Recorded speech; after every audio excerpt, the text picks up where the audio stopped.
Youth Congress സംസ്ഥാന അധ്യക്ഷൻ O J Janeesh, Binoy Chulliyil ഉൾപ്പെടെയുള്ള പ്രധാനപ്പെട്ട യൂത്ത് കോൺഗ്രസിന്റെ നേതാക്കളെല്ലാം തന്നെ ഈ സമരത്തിന്റെ ഭാഗമായിട്ട് ഇവിടെയുണ്ട്. പരിക്കേറ്റവരെയൊക്കെ തന്നെ എന്തായാലും ആശുപത്രിയിലേക്ക് മാറ്റിയിട്ടുണ്ട്. പോലീസിന്റെ വാഹനം തന്നെയാണ് മാറ്റിയത്. കാരണം ഈ ശക്തിയേറിയ കണ്ണീർവാതക പ്രയോഗത്തിലൂടെ പലർക്കും ദേഹാസ്വാസ്ഥ്യം ഉണ്ടായി, പലരും കുഴഞ്ഞു വീഴുന്ന സ്ഥിതി ഉണ്ടായി. അവരെയാണ് വേഗത്തിൽ തന്നെ പോലീസിന്റെ ജീപ്പ് എത്തിച്ച് ആശുപത്രിയിലേക്ക് മാറ്റിയത്. ഇപ്പൊ എന്തായാലും പ്രവർത്തകർ റോഡിൽ നിൽക്കുകയാണ്. അവരിവിടെ കുട്ടിയെന്നുള്ള സമരത്തിലേക്ക് കടക്കുമോ എന്ന് ഈ ഘട്ടത്തിൽ പറയാൻ കഴിയില്ല. എന്തായാലും കണ്ണീർ വാതകം പ്രയോഗത്തോടുകൂടിയാണ് ആ ബാരിക്കേഡ് കെട്ടിയ സ്ഥലത്ത് നിന്ന് പിരിഞ്ഞു പോവാൻ പ്രവർത്തകർ തീരുമാനിച്ചത്. എന്തായാലും സമരം അന്തിമഘട്ടത്തിലേക്ക് എത്തിയതായിട്ടാണ് ഇപ്പോൾ മനസ്സിലാക്കാൻ കഴിയുന്നത്.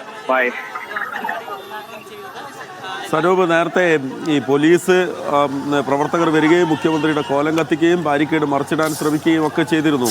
അതിന് പിന്നാലെയാണ് പോലീസ് അവിടെ തന്നെ നിലയുറപ്പിച്ചു. മുന്നോട്ട് വന്ന് പ്രവർത്തകർക്ക് നേരെ ലാത്തിവീശാൻ ഒന്നും തന്നെ മുതിർന്നില്ല അല്ലേ?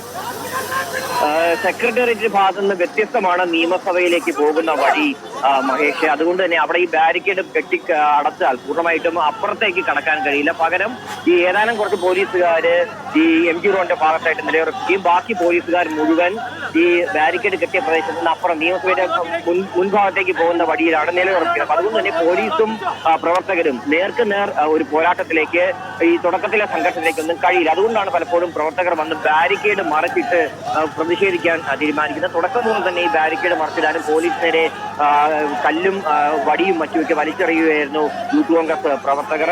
എന്തായാലും സമരം ഇപ്പോൾ അവസാനിച്ചതായിട്ട് നമുക്ക് പറയാം. പ്രവർത്തകരെല്ലാം തന്നെ റോഡിൽ നിന്ന് മാറി ഈ സമരം അവസാനിപ്പിച്ച് പിരിഞ്ഞു പോവുകയാണ് മഹേഷ്.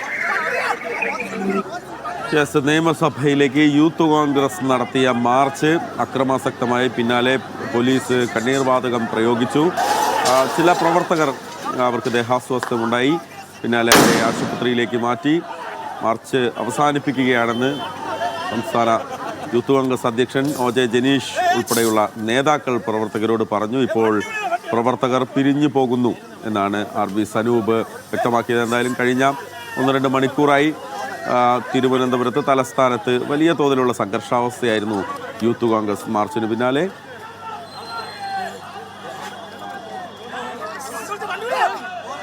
സെയ്ഫ് സൈനുലാബ്ദീൻ കൂടി ഇപ്പോൾ നമുക്കൊപ്പം ചേരുകയാണ്. സെയ്ഫ്, യൂത്ത് കോൺഗ്രസിൻ്റെ മാർച്ച് നമുക്കറിയാം, സമീപകാലത്ത് ശബരിമല സ്വർണ്ണക്കൊള്ളയുമായി ബന്ധപ്പെട്ടുള്ള വിവാദങ്ങൾ കത്തി നിൽക്കെ ഇത്ര വലിയൊരു ദീർഘനേരത്തേക്കുള്ളൊരു ഒരു പ്രതിഷേധം യൂത്ത് കോൺഗ്രസിൻ്റെ ഭാഗത്തുനിന്ന് ഉണ്ടാകുന്നു. അപ്പോൾ തെരഞ്ഞെടുപ്പ് സ്വാഭാവികമായും മുന്നിലുണ്ട്.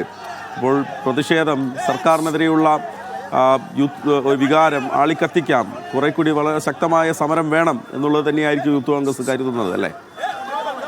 അതെ, തീർച്ചയായിട്ടും. കാരണം തെരഞ്ഞെടുപ്പ് പ്രഖ്യാപനത്തിന് ഇനി കുറച്ച് ദിവസങ്ങളോ ആഴ്ചകളോ മാത്രമേ ബാക്കിയുള്ളൂ. അതുകൊണ്ട് സമരത്തിന്റെ രീതി മാറ്റുക എന്നുള്ളത് ഏത് രാഷ്ട്രീയ പാർട്ടിയും, ഏത് വിദ്യാർത്ഥി സംഘടനയും, ഏത് യുവജന സംഘടനയും ചെയ്യുന്ന കാര്യമാണ്. അതുകൊണ്ട് തന്നെയാണ് ഇപ്പോൾ മഹേഷ് സൂചിപ്പിച്ച യൂത്ത് കോൺഗ്രസിന്റെ ഒരുപാട് മാർച്ചും മറ്റുമൊക്കെ നടക്കാറുണ്ട്. പക്ഷേ ഇത്ര അക്രമാസക്തമായ ഒരു മാർച്ച് നമ്മൾ കണ്ടിട്ട് അത് കുറച്ച് ആഴ്ചകളോ കുറച്ച് മാസങ്ങളോ ഒക്കെ കഴിയുന്നു എന്നുള്ളതാണ് ഏറ്റവും പ്രധാനപ്പെട്ട കാര്യം.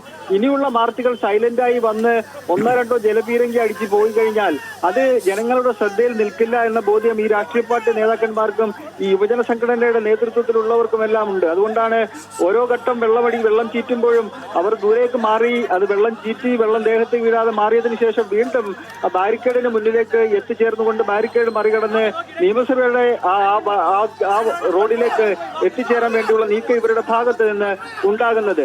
മറ്റൊരു പ്രത്യേകതയായി എനിക്ക് തോന്നിയത് ഈ സമരത്തിന്റെ ഒരു സ്വഭാവം കുറച്ചുകൂടി തീവ്രമായിട്ടുണ്ട് എന്ന് പറയാനുള്ള കാരണം ഈ കണ്ണീർ വാതകവും ഗ്രനേഡും ഒക്കെ പ്രയോഗിച്ചിട്ട് കേരള പോലീസ് ഈ തിരുവനന്തപുരത്തെ സമരത്തിന്റെ ഭാഗമായിട്ട് അത് പ്രയോഗിച്ചിട്ട് എത്രയോ നാളുകളാവുന്നു എന്നുള്ളതാണ് ഒരു പ്രധാനപ്പെട്ട കാര്യം. സാധാരണഗതിയിൽ നമ്മൾ സമരം റിപ്പോർട്ട് ചെയ്യാൻ പോകാറുള്ളപ്പോൾ ഒരു 10 മിനിറ്റ് 15 മിനിറ്റ് ഒക്കെ കഴിയുമ്പോൾ ഈ കയ്യിൽ നിൽക്കാതെ വരുന്ന സമയത്ത് പോലീസ് ഈ കണ്ണീർ വാതകവും ജലപീരങ്കിയും പ്രയോഗിക്കും. ഈ കണ്ണീർ വാതകം പ്രയോഗിക്കുക എന്ന് പറഞ്ഞാൽ അതിന്റെ അടുത്തെങ്ങാണം നിന്ന് കഴിഞ്ഞാൽ പിന്നെ ശ്വാസം കിട്ടാതായി പോവും. അതുപോലെ തന്നെ കണ്ണ് എരിഞ്ഞ് ഇറങ്ങും. അങ്ങനെ അവിടെ നിന്ന് പിന്നെ ഓടി രക്ഷപ്പെടുക എന്നുള്ളത് മാത്രമേ ബാക്കിയുള്ളൂ.